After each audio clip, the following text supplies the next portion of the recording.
All right, so let's say you're checking your bank statement and you see your investments are down. Oh, yeah. Not a great feeling, right? Oh, not at all. And then to top it off, you hear inflation is still high. Yeah.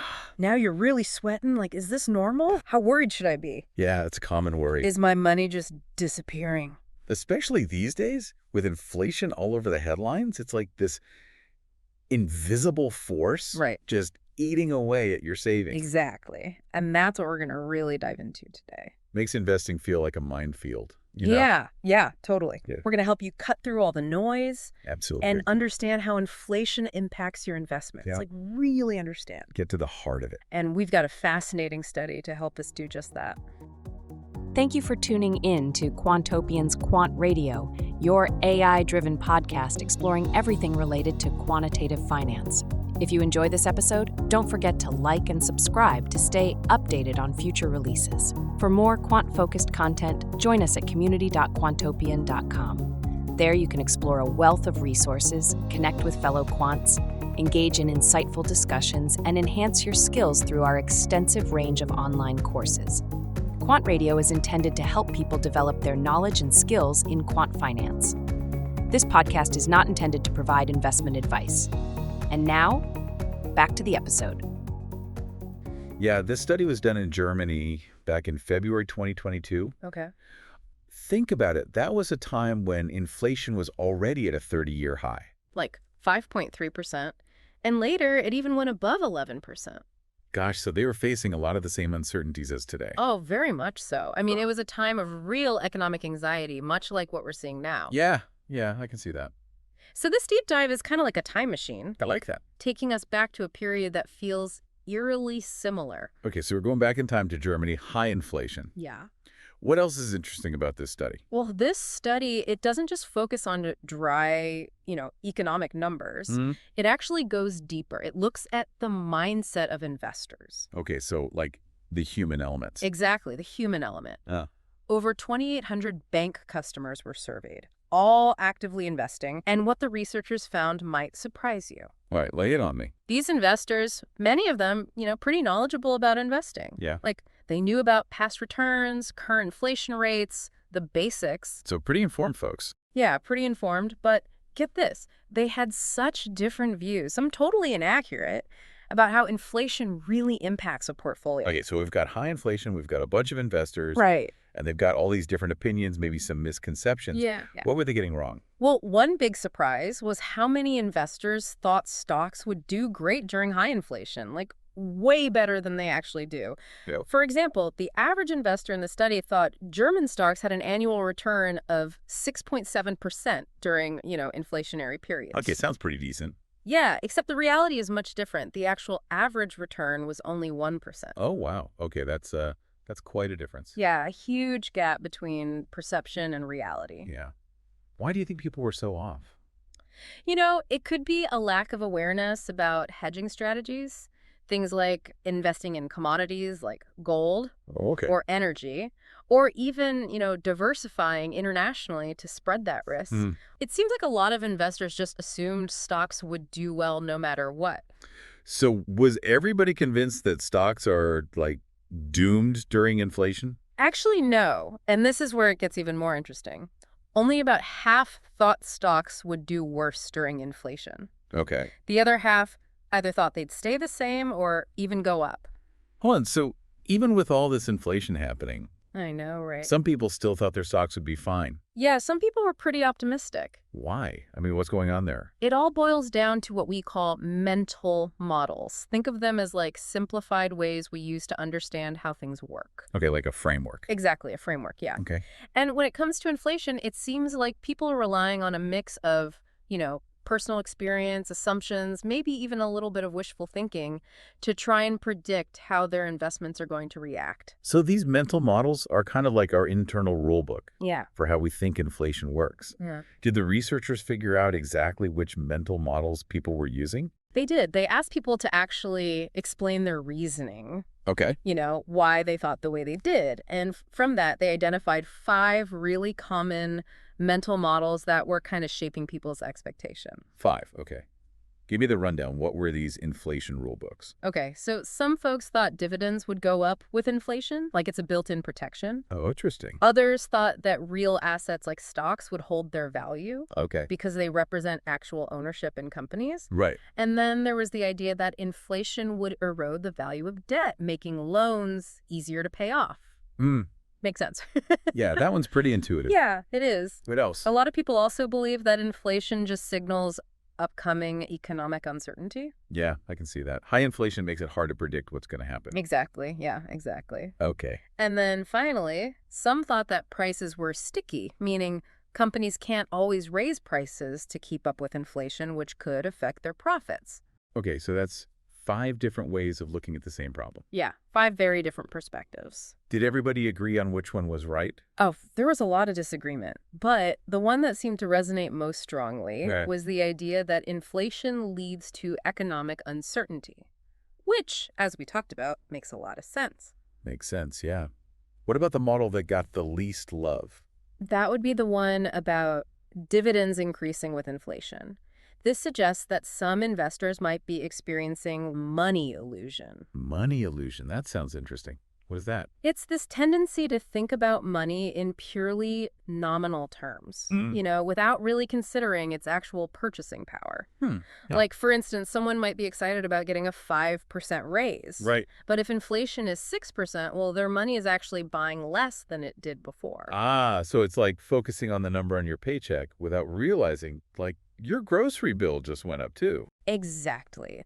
And that's what seems to be happening with some investors. They just assume dividends will automatically rise to match inflation, but they don't always consider the things that could prevent a company from doing that. So we've got all these mental models, some more accurate than others. Right. And they're shaping how people think inflation is going to affect their investments. Yeah. Did the researchers just stop there? Or did they try to see if they could, change people's minds? That's where it gets really, really interesting. They wanted to see if giving investors new information could actually shift their expectations and, ultimately, their choices. Okay, I'm hooked. Tell me more. All right, well, let's dive into that. Okay, so they wanted to kind of shake things up. Yeah. See if new information could give investors a more realistic view of inflation. Exactly. So they divided everybody into 4 groups. Okay. One was the control group. They didn't get any extra information. All right, so they're our baseline. Exactly, our baseline. Okay. The other 3 were the treatment groups.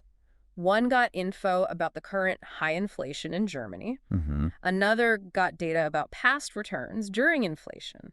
And the last group, they got both of those, plus some explanations, to help them connect the dots. Okay, so different pieces of the inflation puzzle. Yeah, exactly. To see how it affected their big picture. Exactly. And it did. It did. Okay, tell me.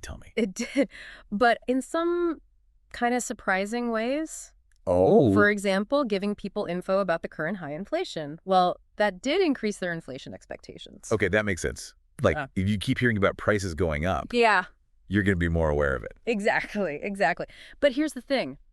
It didn't really change their return expectations that much. Wait, so even though they knew inflation was high, yeah, they didn't think it would, hurt their investment? Yeah, really, no. That's kind of counterintuitive, isn't it? It is, yeah. But remember those mental models we were talking about? Yeah. If you're already convinced stocks do well during inflation, right, just knowing that inflation is high might not be enough to change your mind. Right. It's like telling someone who loves pizza that pizza's unhealthy. They know it? Yeah. But are they going to stop eating it?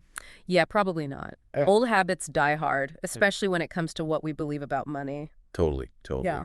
Okay, so what happened with the other groups? Well, this is where it gets really interesting.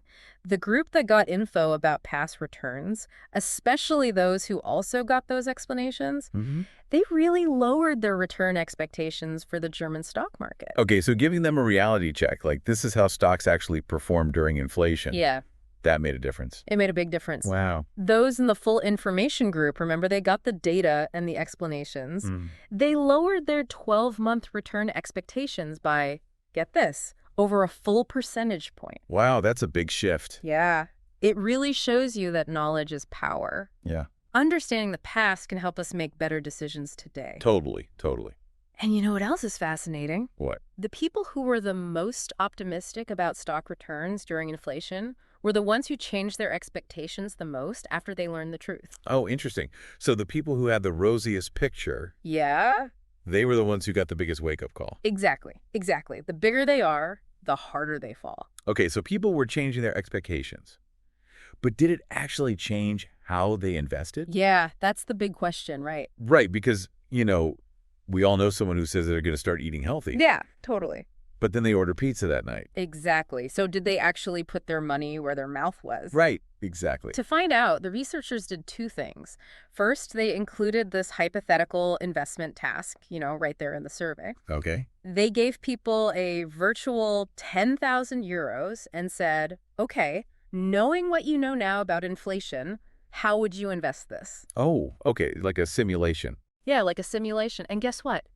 Those who learned about past returns during inflation, they invested way less in German stocks compared to the control group. Yeah. Instead, they went for energy stocks, international stocks, and, of course, gold. Ah, the classic inflation hedges. Exactly. So they diversified, tried to spread the risk a bit. Yeah, they were looking for investments that have done well historically during high inflation. That makes sense. Right. But a simulation is one thing, right? Right. Did they actually change their real trading behavior? Yeah, because sometimes what we say we'll do and what we actually do are two different things, right? Exactly, yeah. So to get a better picture, the researchers looked at actual trading data from the bank that worked with them on the study. Ooh, the real deal. What did it show? Well, it confirmed that the information did affect behavior, but in a slightly different way. The group that learned about past returns, especially those in the full information treatment, they significantly reduced their purchases of German securities in the months after the study. Okay, so they weren't necessarily selling off their German stocks. Right. But they were definitely hesitant to buy more. Yeah, they were tapping the brakes a bit, probably because they now had a more realistic understanding of what could happen. Okay, so let's zoom out a bit. Yeah, so much to unpack here. We've seen how people think about inflation, how it affects their choices. Yeah. What are, the biggest takeaways? What should our listeners be thinking about? Well, I think the biggest thing this study shows us is that even smart investors, they can have blind spots when it comes to inflation. Yeah. We all have these mental models, right? These ways of thinking that can sometimes mislead us, especially when it comes to the economy, It's like we're all walking around with these biases. Yeah. We don't even realize they're there. Exactly. Okay, so takeaway number 1, know yourself, know your biases. What else? What else should people be thinking about? I think the second big takeaway is how important it is to understand how inflation has actually impacted investments in the past. Don't just rely on, gut feelings or assumptions. Look at the data, examine those historical trends, and let that knowledge inform your decisions. Learn from the past. Exactly. Learn from the past. Even if it doesn't repeat perfectly. It can still offer some valuable lessons. Absolutely. And then don't be afraid to diversify. Yeah. Explore different investment strategies, especially when inflation is high. Think beyond your home country. Maybe consider commodities or other assets that tend to hold up well against inflation. Spread the risk, right? Exactly. Right. Spread the risk. Don't put all your eggs in one basket. Exactly. Be open to new things. Exactly. Okay, that all makes sense. It's like a recipe for navigating these, uncertain economic times. It really is, yeah. This study gives us some great insights into how to be more strategic, how to protect ourselves from inflation's effects. It's not just about making money. It's about maintaining its value over time. Right. Making sure your money still buys you stuff in the real world. Exactly. So for anyone listening who's feeling overwhelmed by all this, what's the one piece of advice you'd give them? Knowledge is power. The more you know about how inflation and investments really work, the better you can protect yourself. Don't just follow the crowd or stick to those old assumptions. Do your own research, stay informed, and be ready to change with the times. Great advice. And remember, this is just the beginning of the conversation. Yeah, definitely. Go check out the full research study, look at other resources, and most importantly, keep asking questions. Keep challenging yourself. Absolutely. And share your own thoughts, too. How are you thinking about inflation? What are your strategies? We'd love to hear them. That's right. We're all in this together, figuring out this crazy world of finance. Yeah. So until next time, stay curious, stay informed, and keep those mental models in check.